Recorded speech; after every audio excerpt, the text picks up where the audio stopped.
영국은 구소련과 공산주의를 타도하기 위한 모든 노력을 진심을 다해서 기울였어요.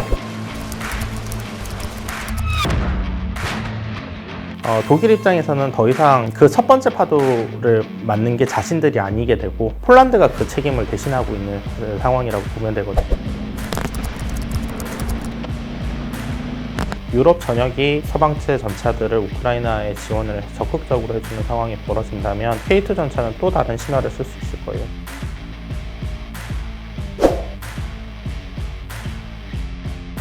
균형이라는 측면에서 봤을 때 레오파르트 2A4나 2A5 전차들은 굉장히 균형이 잘 잡혀있는 전차들이었던 게 맞고, 과거에 개발이 될 때 냉전 끝나고 여러 국가들이 전차 도입을 검토를 할 때 사실 크게 고려되던 전차는 두 종류밖에 없었거든요. 미군의 M1 계열의 에이브람스나 아니면은 레오파르트 2 계열이나 이 두 전차들만 시장에서 계속 경쟁을 하던 사이였다라고 보면 되기 때문에 비교할 수 없을 정도로 아주 유명한 서방의 가장 표본이 되던 전차 중에 하나였고, 그렇기 때문에 이 전차들이 우크라이나에 가더라도 훌륭하게 그 역할들을 할 거다라는 기대에는 틀림이 없습니다.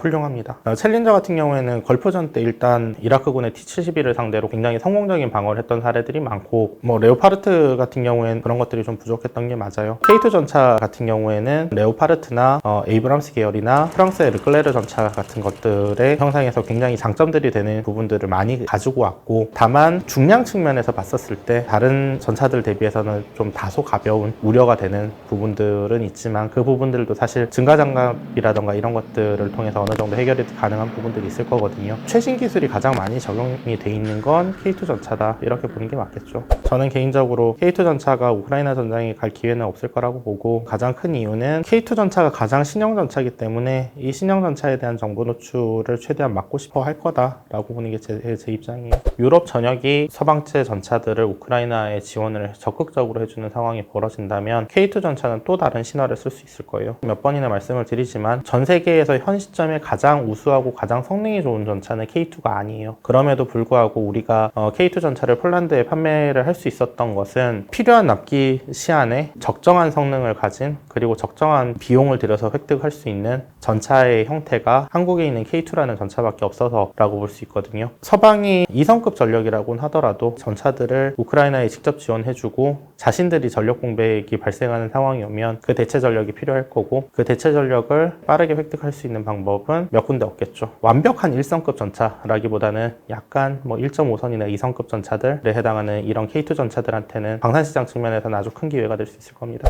제블린이라던가 엔로우, 이런 최신형 서방의 대전차 미사일들은 전차의 정면이나 측면을 노리고 개발이 된 게 아니에요. 전차의 상면을 노리고 공격이 됐었어요. 가장 장갑이 취약한 곳을 파괴력이 높은 탄두로 공격을 하는 형태라고 볼 수 있거든요. 특히나 여기에 텐덤 탄두라고 해서 1차로 기폭이 되면서 먼저 반응 장갑이라고 하는 방어막을 한번 걷어내고 실제 주탄두가 폭발을 하는 이런 형태의 탄두들이 대부분이고, 물론 러시아도 그런 형태의 대전차 미사일이 없는 건 아닌데, 문제는 이게 전부 다 비싼 유도무기들이란 말이에요. 그렇다 보니까 러시아군은 아무래도 구형에 좀 직사화기에 가까운 RPG라던가 이런 형태의 무장들을 좀 주력으로 쓸 수밖에 없고, 대전차 관련 전투 능력 측면에서 아무래도 우크라이나군보다는 러시아군이 취약할 수밖에 없는 상황이었고, 그런 상황들 우크라이나군의 전차들은 아주 잘 활용을 했다라고 보는 게 맞을 것 같습니다. 코넷이라는 대전차 미사일이 네, 있어요. 아주 좋은 대전차 미사일이다라고 할 수는 없는데, 그럼에도 불구하고 충분히 효과를 볼 수 있는 대전차 미사일들이죠. 근데 그런 것들이 충분하냐에 대한 문제가 있어요. 드론 공격은 어떻게 보면 로우테크이고 이동하는 표적을 타격하기가 굉장히 힘들어요, 현재까지는. 그래서 주로 이 드론 공격이라고 하는 것들이 고정시설을 대상으로 러시아군은 운영을 하고 있고, 반면에 우크라이나군이나 이런 쪽에서는 소형 드론들에 굉장히 자그마한 수류탄이나 박격포탄 이런 것들을 달아서 참호의 병사들을 공격하는 형태들을 많이 보이고 있단 말이에요. 전차를 상대로 드론은 아직까지는 큰 효과를 못 보고 있다. 우크라이나군의 전차 손실도 어느 정도 발생을 하고 있다라고 보는 게 맞을 것 같습니다.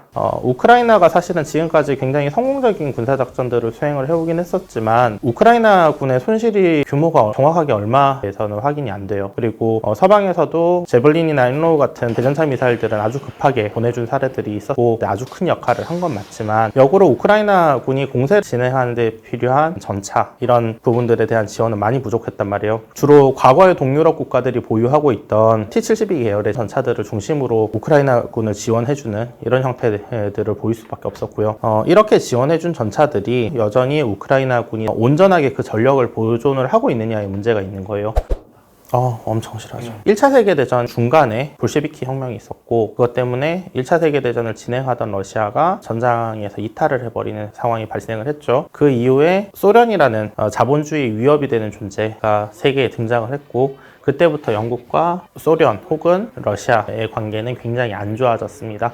영국은 구소련과 공산주의를 타도하기 위한 모든 노력을 정말 진심을 다해서 기울였어요. 예를 들면 영국이 가지고 있는 핵 전력의 주요 자산은 6척 정도밖에 안 되는 전략 핵잠수함밖에 없었단 말이에요. 근데 그런 전략 핵잠수함의 유일한 목표는 모스크바였어요. 그만큼 구소련이나 러시아와의 경쟁에 영국은 진심이었고 개정과 동시에 굉장히 적극적으로 우크라이나를 지원하는 서방 국가 독일이나 프랑스는 입장들이 좀 많이 달랐죠. 프랑스 같은 경우에는 아무래도 후방이다 보니까 다소 제3세계 중심이 되는 듯한 중립적인 태도를 취하는 게 많았었고 독일은 냉전 시절만 해도 개전을 하게 되면 구소련에서 넘어와서 파도처럼 내려오는 그 철의 파도를 온몸으로 막아야 됐던 게 독일군의 입장이었고 그렇기 때문에 냉전 시기에 독일은 굉장히 강한 기갑 전력을 보유하고 있었어요. 그런데 냉전이 끝나고 난 다음에 나토가 확장이 되기 시작하잖아요. 독일 입장에서는 더 이상 그 첫 번째 파도를 맞는 게 자신들이 아니게 되고 폴란드가 그 책임을 대신하고 있는 상황이라고 보면 되거든요. 과거에 서독이 했던 그 역할을 지금의 폴란드가 하고 있다라고 보면 될 것 같아요. 어떤 무기 체계건 그 국가 유예로 나갈 때는 판매한 국가의 승인이 필요한 그런 계약 조건들을 걸게 되는 경우가 대부분입니다. 독일이 보유하고 있던 그 많은 전차들 중에서 그 레오파르트 2A4 계열의 전차들이 상당 부분 개량이 되거나 주변국으로 다 판매가 됐었어요. 만약에 이 전차를 우크라이나로 전달을 하려고 하면 독일의 승인이 필요해지는 상황이 발생한 거죠.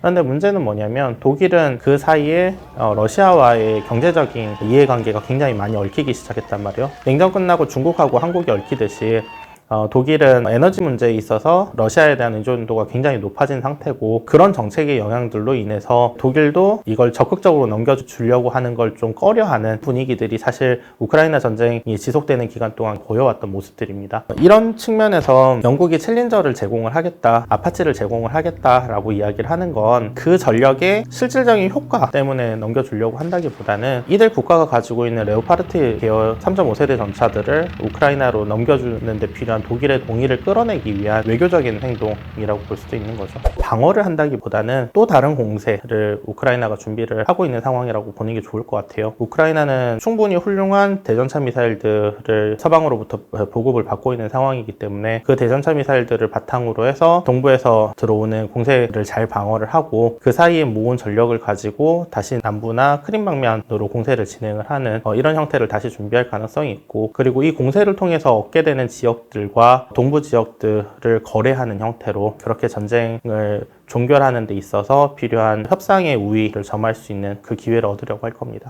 그건 아니라고 봐요. 실전 데이터 물론 쌓을 수 있죠. 그리고 자연스럽게 교전 결과에 따른 데이터는 나올 수밖에 없는데 그 과정에서 러시아처럼 실패하면 어떻게 할 거예요? 그게 반드시 성공할 거라고 100% 기대는 못 하거든요. 그리고 특히나 우크라이나 이번에 지원해 주려고 하는 이 전차들도 냉전이 끝나던 무렵쯤에 잘 개선되어 있던 그 상태를 그대로 유지를 하고 있는 것 뿐인 거지 거기에서 아주 큰 성능 개량이 있었던 경우들은 좀 드물어요. 러시아군의 전차는 실패를 했지만 우크라이나군의 전차는 성공을 하고 있단 말이에요. 대표적인 사례가 하르키우 방면에서 우리 추석 무렵쯤이었죠. 그때 진행됐었던 이런 공세 같은 경우에는 아주 성공적인 공세였고 어떻게 보면은 기동전이라고 하는 측면에서는 우리가 다시 보기 힘든 형태의 성공일 수도 있어요. 결국에는 그걸 운용하는 사람과 그걸 운용하는 방법의 차이인 거예요. 우크라이나가 보유하고 있는 전차의 규모는 확실하게 러시아군보다 적었어요. 반면에 러시아는 굉장히 많은 전차를 투입을 했음에도 불구하고 병력 손실이나 장비라던가 이런 것들이 모두 월 평균을 내서 손실 규모를 봤었을 때 전체 평균을 아주 뛰어넘는 수준으로 계속 이어지고 있다. 그렇게 봅니다.